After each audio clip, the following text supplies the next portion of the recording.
Elise here at Bowman Library. We have a whole new middle grade book spotlight for you. So this week we are exploring some biographies and memoirs. That's right, we are taking a look at some nonfiction that's written about a person dead, or a memoir, someone who's alive that writes about themselves. And we are exploring this because I feel like sometimes biographies get a bad rap. I feel like sometimes people think they're boring.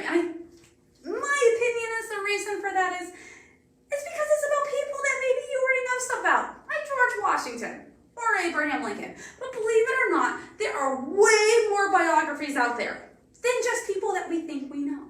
So we're going to take a look at 6 today that hopefully will inspire you to explore our biography section. So let's get started.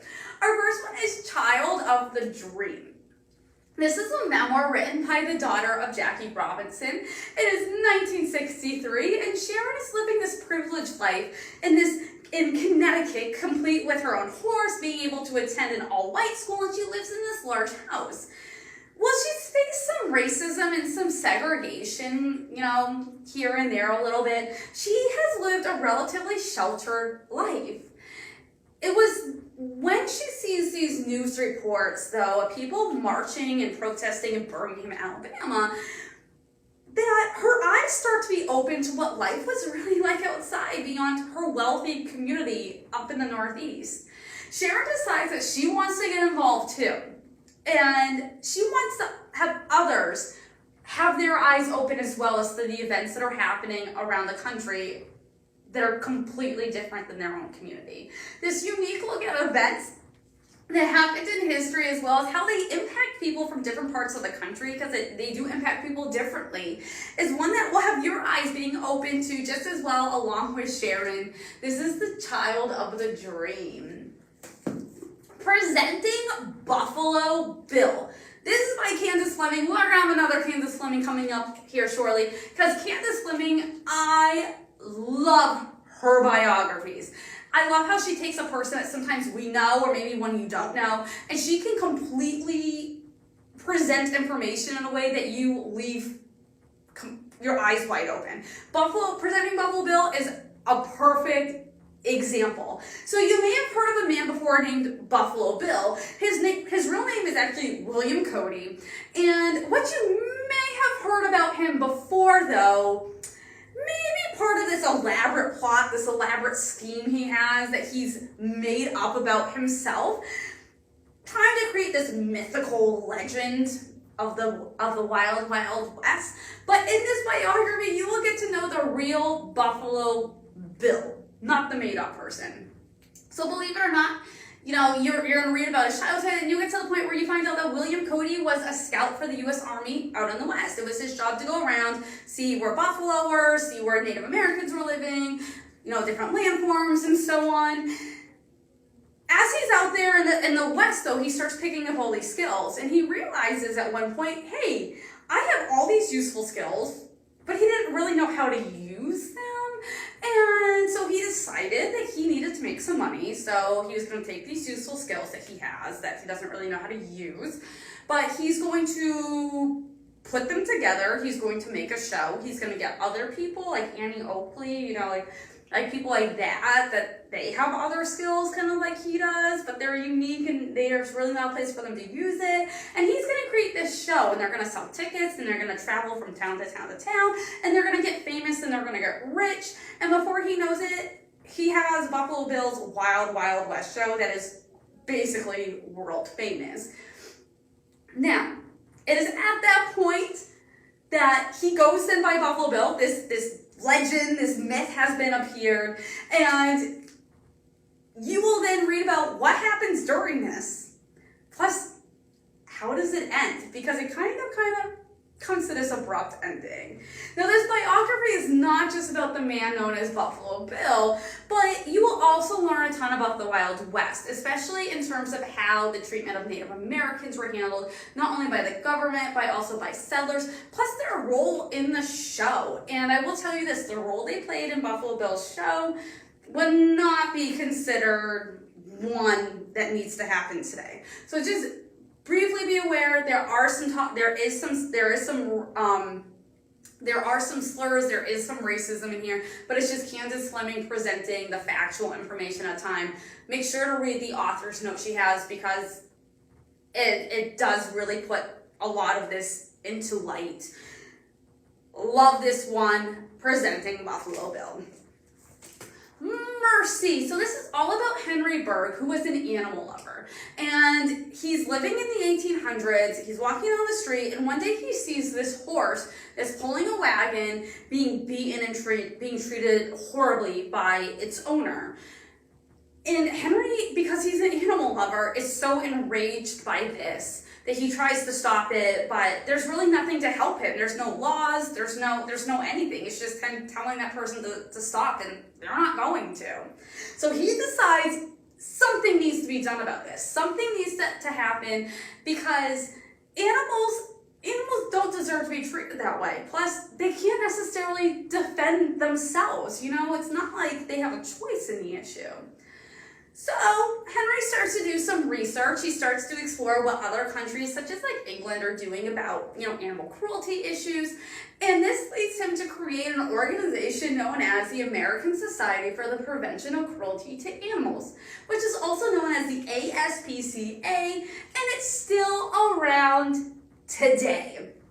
This was done at a time when people didn't think of animals as, pets, or as like having feelings, or they need to be treated, humanely. They were just thought of like they were working animals. They were on the farm. They deserved what they got.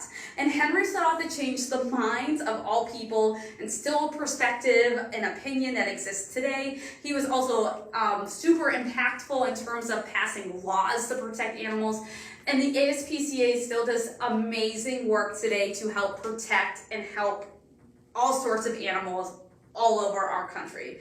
If you are an animal lover, then this one is a must read, and you will truly appreciate Henry's efforts and changes that have helped all of our animals today. This is Mercy. Lincoln Spymaster. So Alan Pinkerton's life kind of had a rough start, complete with him being a wanted man in Scotland in the 1850s, and in order to avoid being arrested, he jumps on a ship to the United States, and he kind of immigrates illegally and changes his name and stuff like that, so he can kind of start his life over. He ends up in Illinois. Now, when he's there, he learns how to make barrels, and he soon catches the eyes of the police, but not for a bad reason, but instead because he has these incredible observation skills, and he goes to them like telling the police, hey, look, I don't know if you know this, but there's like this stuff going on, A, B, C, and D. The police had no idea, and they end up going and busting this huge counterfeit ring that was getting ready to make its move and put a whole bunch of fake money into the system. And it is just from that moment that Alan's life changes forever. As time goes on, he gains in status, he gains in knowledge, he gains in popularity. He ends up starting the Pinkerton National Detective Agency, in which he employed other people like him. They were known as private eyes. They were hired by either police departments or individuals to find evidence, to scope out people, all different things. Before he knows it, his organization is going to be integral to the Civil War, changes like that are done to the Union Army, spying on the South, and laying the groundwork for the agency that is now known as the Secret Service. If you like your history packed with adventure, action, and some mystery, you will not be able to put this one down. I loved this one because it takes this unique look at events that happened in our history. Believe it or not, did you know Abraham Lincoln was someone tried to assassinate him after he had just become elected president? Pinkerton was involved in stopping that plot. I mean, that's the type of stuff you find out in this. Highly recommend it, Lincoln Spymaster. Amelia Lost. Here's our other Candace Fleming, and this one is all about Amelia Earhart's amazing and incredible life and her desire to want to be a pilot, all up to the events leading to her trying to fly around the world and then her disappearing. To this day, no one knows what happened to her, where she ended up, if she was alive, if she died, no one knows. This is filled with first-hand accounts. There's photographs, there's primary sources. You will learn everything you need to know about this amazing woman. Even if you think you know everything about Amelia Earhart, there's stuff you can find out on here. You will be on the journey with Amelia as she becomes this person that people still look up to today, who's this modern day hero. This is Amelia Lost. And our last one is Coco Chanel. So if you love anything fashion, you've probably heard the name Chanel before on clothes. There's perfumes, there's shoes, there's jewelry, there's all different things. This is all about the lady behind the name. Her name was Coco Chanel. So she was born in 1883. She was born into extreme poverty, and many didn't think anything would come of her, because in that time, if you were born into poverty, you stayed in poverty.